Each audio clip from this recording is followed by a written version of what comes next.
नमस्कार, मेरा नाम भाऊ तोरसेकर। आप देख रहे हैं प्रतिपक्ष। और आपको मालूम है कि बहुत जल्दी यानी एक्चुअली अलग हिंदी चैनल मैंने शुरू किया है जिसका नाम प्रतिवाद है। यही वीडियो प्रतिवाद पर जाएगा, प्रतिपक्ष में भी रहेगा, लेकिन 2 महीने के बाद मराठी प्रतिपक्ष जो चल रहा है उस पर हिंदी वीडियो नहीं होगा। इसलिए जो सिर्फ हिंदी सुनना चाहते हैं उनके लिए प्रतिवाद नाम का अलग चैनल मैंने बनाया है, जिसकी लिंक नीचे डिस्क्रिप्शन में दी है। आप वहाँ जाकर वहाँ सब्सक्राइब हो सकते हैं। अब मैं आज के विषय पर आ जाता हूँ। आज का विषय अजीब है, और अजीब इसलिए है कि मेरे जो श्रोता है, दर्शक है, वो कितने चाणाक्ष है। मुझे भी कभी कभी याद नहीं आता कि मैं कब क्या बोल चुका हूँ और कब मैंने कैसा विश्लेषण किया है, लेकिन वो पूरा का पूरा ध्यान में रखकर बहुत सारे दर्शक हैं जो मुझे याद दिलाते हैं कि आपने ऐसी भविष्यवाणी की थी।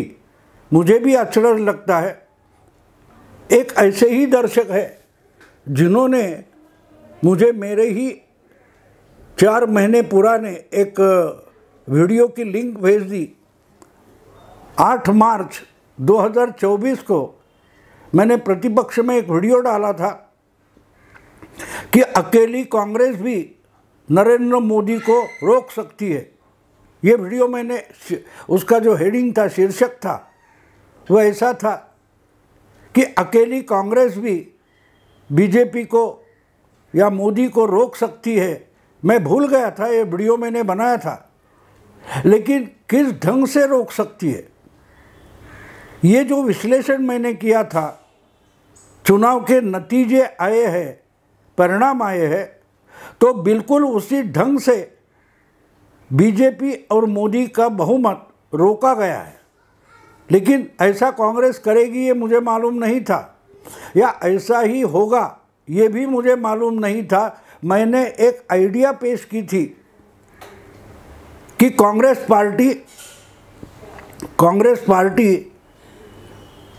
इंडी अलायंस का गठबंधन बनाने में अपनी शक्ति जाया ना करे। उसकी बजाय कांग्रेस सिर्फ अपनी ताकत पर मोदी को रोक सकती है, क्योंकि अगर इनका उद्दिष्ट, उनका टारगेट अगर कांग्रेस पार्टी को सत्ता में लाना है ही नहीं और सिर्फ बीजेपी को और नरेंद्र मोदी को सरकार बनने से रोकना, इतना ही अगर इनका टारगेट है, तो इसके लिए कोई बड़ा गठबंधन बनाने की ज़रूरत नहीं है, सीट का बंटवारा करने की ज़रूरत नहीं है। अगर कांग्रेस ठान ले तो भी मोदी जी को बहुमत से रोका जा सकता है। ये थीसिस, ये थियरी मैंने 8 मार्च 2024 को मेरे एक वीडियो में बोल दी थी, और मैं भी भूल गया था। नतीजे आने के बाद और नतीजे के जो आंकड़े और परिणाम सामने आए, तब भी मुझे याद नहीं आया कि अरे, मैंने जिस ढंग से ये थियरी पेश की थी, कांग्रेस ने बिल्कुल उसी ढंग से काम किया है। तो एक दर्शक ने मुझे रिमाइंड किया, याद दिलाया कि आपने बिल्कुल ये बोला था। क्या कांग्रेस ने या कांग्रेस के किसी रणनीतिकार ने बिल्कुल उसी ढंग से चुनाव लड़ा और बीजेपी को बहुमत से रोकने में वो कामयाब हो गए? मैं नहीं मानता कि कांग्रेस का कोई बड़ा रणनीतिकार मेरी वीडियो देखकर अपनी रणनीति बनाएगा, ये मैं नहीं मानता। ये सच भी नहीं हो सकता। लेकिन जो थ्योरी मैंने पेश की थी कि अगर आपको, थ्योरी क्या थी आप समझ लो, कि चुनाव लड़ना या कोई भी लड़ाई जीतने के लिए होती है और किसी को तो हारना पड़ता है। अगर हारने वाला सोचता है कि मैं हारूंगा, कोई फर्क नहीं पड़ता, लेकिन सामने वाले को तो हराऊंगा, तो अगर सामने वाले को हराना है और अपने जीत की परवाह ही नहीं है, तो अपने साधन उस ढंग से जुटाए जाते हैं और उसी ढंग से उसकी रणनीति बनाई जाती है और लड़ाई खेली जाती है। तो कांग्रेस ने उस ढंग से तो लड़ाई नहीं खेली। कांग्रेस अपनी पूरी ताकत गठबंधन जुटाने में लगी थी। कहाँ गठबंधन हो गया, कहीं सीट का बंटवारा हो गया, कहाँ नहीं हुआ। लेकिन जो थ्योरी मैंने पेश की थी, अगर ये कुछ सीटें हैं, 190 सीटें हैं, 190 सीटें ऐसी है जहां कांग्रेस को गठबंधन की जरूरत है ही नहीं, जहां तीसरी कोई पार्टी है ही नहीं, कांग्रेस और बीजेपी इनका सीधा सामना जहां होने वाला है, ऐसी 190 सीटें हैं और कांग्रेस अपनी पूरी ताकत अगर उस 190 सीटों पर झोंक दे तो मोदी को बहुमत से रोकना कठिन नहीं है, मुश्किल नहीं है। अर्थात ये मैंने ही बताया ऐसा नहीं है, ये प्रशांत किशोर ने भी बताया था, एक दो कोई रणनीतिकार है, ओपिनियन पोस्टर है, वो भी बताते थे। वो मैंने सीधी सादी भाषा में बोल दिया था कि कांग्रेस को गठबंधन में जाने की ही ज़रूरत नहीं, अपनी अपनी ताकत जहाँ है वहाँ क्षेत्रीय दल भी बीजेपी को हरा सकते हैं, रोक सकते हैं और वही जिम्मेदारी उन पर सौंप देना कांग्रेस के लिए अच्छा होगा, अगर उनका टारगेट सिर्फ मोदी को रोकना है। और मोदी को रोकना इसका मतलब बीजेपी को या मोदी जी को खुद का सिंगल पार्टी मेजॉरिटी आने से रोकना है।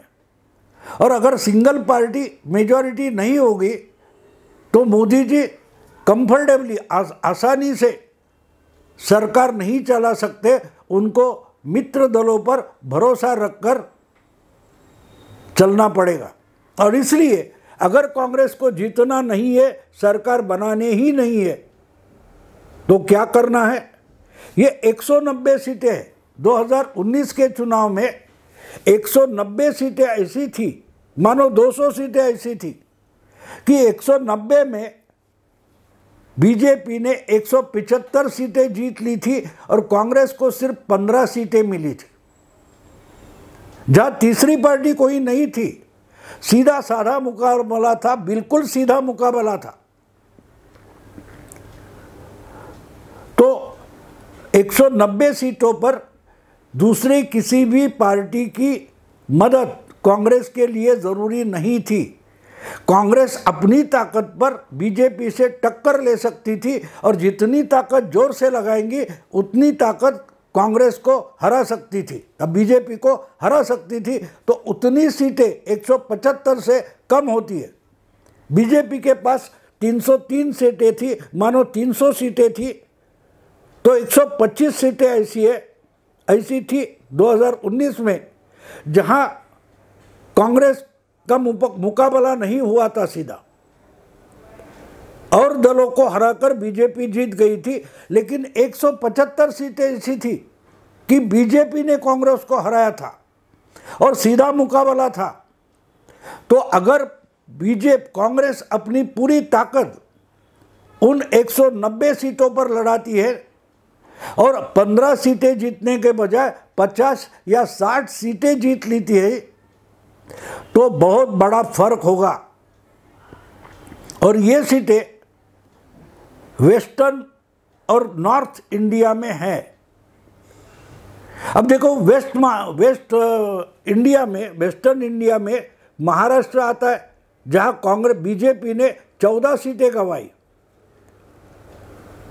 उत्तर प्रदेश है, जहां समाजवादी पार्टी से हाथ मिलाकर बीजेपी की कुल कितनी सीटें थी? 64-63 सीटें थी, उसमें से 32 बची, यानी कम से कम 30 सीटें वहां चली गई।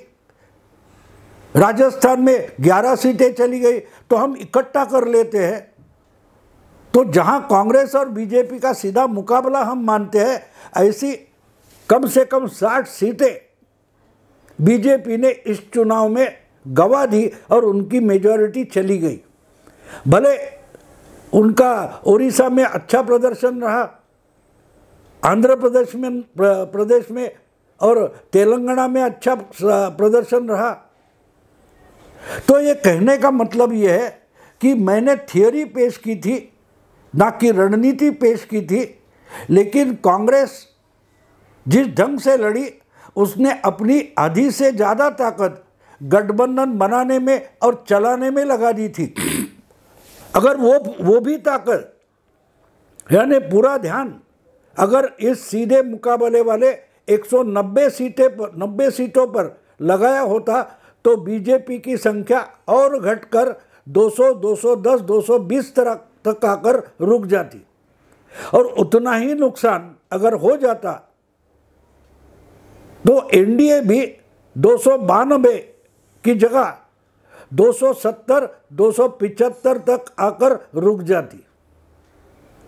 लेकिन इतना वीडियो कोई बनाता है या कोई टीवी चैनल पर अपना थीसिस पेश करता है, उस पर पार्टियां ध्यान नहीं देती और इसलिए उस पर काम नहीं करती, और काम नहीं करती तो उनका नुकसान हो जाता है। मैं नहीं मानता कि मेरा वीडियो देखकर कांग्रेस के किसी रणनीतिकार या नेता ने इस ढंग से सोचा होगा और बीजेपी की सीटें कम की है, बिल्कुल नहीं है। क्योंकि एक बात समझ लो, बीजेपी का बल ज़्यादा कम कहाँ हुआ, 29-30 सीटें अकेले यूपी में कम हो गई, जहां कांग्रेस की ताकत बहुत भारी नहीं है। कांग्रेस ने सिर्फ 4 सीटें जीती है, सिर्फ 4 सीटें जीती है। समाजवादी पार्टी के साथ कांग्रेस गई तो उसका फायदा इंडी गठबंधन को हुआ, बीजेपी को नुकसान हुआ। लेकिन लड़ाई लड़ा कौन? लड़ाई लड़े तो समाजवादी पार्टी के लोग लड़े और 37 पर जाकर पहुंच गए। 32 जगहों का इजाफा उनको हुआ। राजस्थान में बीजेपी की 11 सीटें कम हुई, वो सीधे कांग्रेस के मुकाबले की थी। महाराष्ट्र में कांग्रेस की 12 सीटें बढ़ी, 13 सीटें बढ़ी। तो 11 और 12, 13 इकट्ठा कर लो कितना होता है। हरियाणा में 5 घट गई। तो जहां बीजेपी सीधे मुकाबले में थी वहां कांग्रेस ने कम से कम 35-40 सीटें ज़्यादा जीत ली, तो बीजेपी का नुकसान हो गया। अगर गठबंधन के मामले में कांग्रेस नहीं फंसती तो और ज़्यादा ताकत मध्य प्रदेश में लगा सकते थे, गुजरात में लगा सकते थे, राजस्थान में लगा सकते थे। तो शायद 15-20 सीटें वहाँ से निकल आती कांग्रेस की, तो कांग्रेस बीजेपी को कम से कम 40 से 50 सीटों पर हरा सकता था, और उतनी ही बीजेपी की ताकत और नीचे आ जाती, 240 के नीचे आ जाती। तो मैं बीजेपी का समर्थक हूँ, मैं ये बात छुपाता भी नहीं। मैं मोदी का समर्थक हूँ, मोदी भक्त मुझे बोलते, उसका भी मुझे बुरा नहीं लगता।